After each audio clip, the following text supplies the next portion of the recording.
In the first place, Dr. Pemberton wasn't even a doctor, but back in those days, titles were as malleable as a clever man's imagination.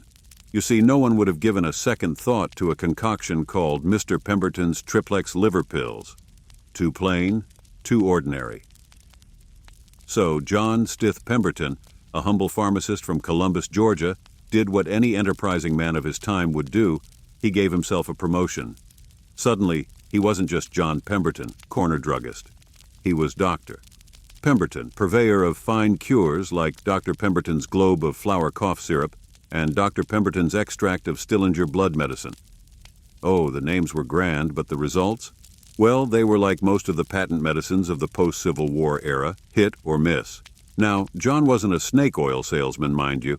In fact, he was one of the better pharmacists of his day. But times were tough, and creativity, as they say, was in high demand.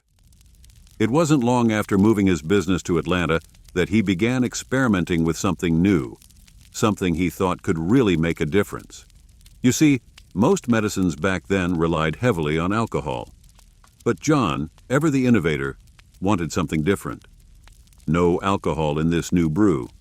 Instead, he fiddled with extracts from fruits, nuts, and leaves, perfecting the taste, but not the cure. What was it he was trying to cure, you ask? Some say headaches. Others claim it was a hangover remedy for the effects of those alcohol-laden cures. Whatever it was, John thought a little caffeine would help.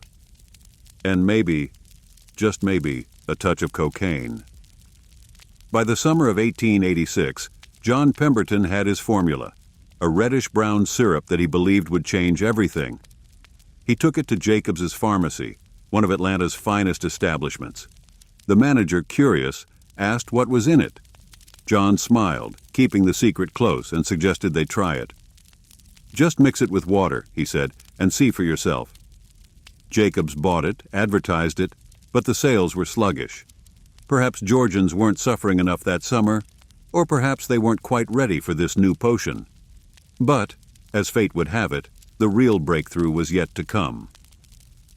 One day, a hungover customer staggered into the pharmacy. Desperate for relief, the clerk reached for Pemberton's syrup. But in his rush, he made a mistake, a small one at the time, though it would prove monumental. Instead of mixing it with plain water, he used carbonated water. And that simple accident changed the world forever. The effervescent mixture became an instant hit. And though any trace of cocaine has long since been removed from the formula, the fizz remains.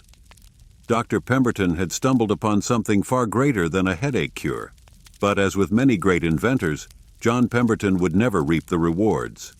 His health, already failing, continued to decline, and by the time he passed away, his creation, Coca-Cola, was still just a small-time tonic.